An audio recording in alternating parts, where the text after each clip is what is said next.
മച്ചാമാര് ഇന്ന് എങ്ങനെയാണ് നമുക്ക് കേരള ബസ് മോഡ് ലിവറിയിൽ തന്നെ ട്രാഫിക് മോഡ് സെറ്റ് ചെയ്യാം. ട്രാഫിക് മോഡ് എന്ന് വെച്ചാൽ നല്ല ചില്ലായിട്ട് നമ്മൾ വണ്ടിയൊക്കെ ഓടിച്ച് ലോറിയുടെ ഇടയിൽ ഓവർടേക്ക് ഒക്കെ ചെയ്ത് പ്രൈവറ്റ് ബസ്സിൻ്റെ ഇടയിൽ കൂടെയൊക്കെ പോയി അങ്ങനെ ഒരു ട്രാഫിക് മോഡ് എങ്ങനെ ചെയ്യാമെന്നാണ് പറഞ്ഞു തരാൻ പോകുന്നത്. ഫസ്റ്റ് ഞാൻ പ്ലേ സ്റ്റോറിൽ പോയിട്ട് കേരള ട്രാഫിക് മോഡ് ഡൗൺലോഡ് ചെയ്യുക.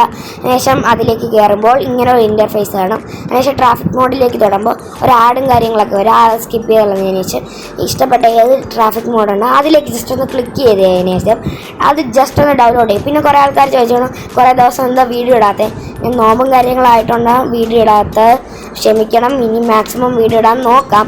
പരീക്ഷയും കാര്യങ്ങളൊക്കെ അല്ലേ, പരീക്ഷ കഴിഞ്ഞ് നമുക്ക് സെറ്റ് ആവാം ഗൈസ്. അതിനുശേഷം ബസ് മോട്ടർ ഇന്തോനേഷ്യ വന്നിട്ട് മാപ്പിൽ തൊട്ട് ഇമ്പോർട്ടിൽ പോയി ഡിവൈസ് ഗാലറി പോയിട്ട് നമ്മൾ ഡൗൺലോഡ് ചെയ്ത ട്രാഫിക് മോഡ് അവിടെ കിടക്കും. അതിനുമുമ്പ് 3 ഡോട്ടുള്ള വര കാണും. അതിലേക്ക് ജസ്റ്റ് ഒന്ന് തൊട്ട് നമ്മുടെ ഡിവൈസിൻ്റെ നെയിം അവിടെ കിടക്കും. അതിലേക്ക് ജസ്റ്റ് ഒന്ന് തൊടേണ്ടതാണ്. അപ്പോൾ ലാർജ് ഫയൽ എന്ന് പറഞ്ഞ ഓപ്ഷൻ വരും. അതിലേക്ക് ജസ്റ്റ് ഒന്ന് തൊടുമ്പോൾ നമ്മൾ ഡൗൺലോഡ് ചെയ്ത മോഡ് അവിടെ കിടക്കും. അതിലേക്ക് ജസ്റ്റ് ഒന്ന് തൊടേണ്ടതാണ്. ഞാൻ ഓൾറെഡി ഡൗൺലോഡ് ചെയ്തുകൊണ്ടാണ് അത് തൊടാത്തത്.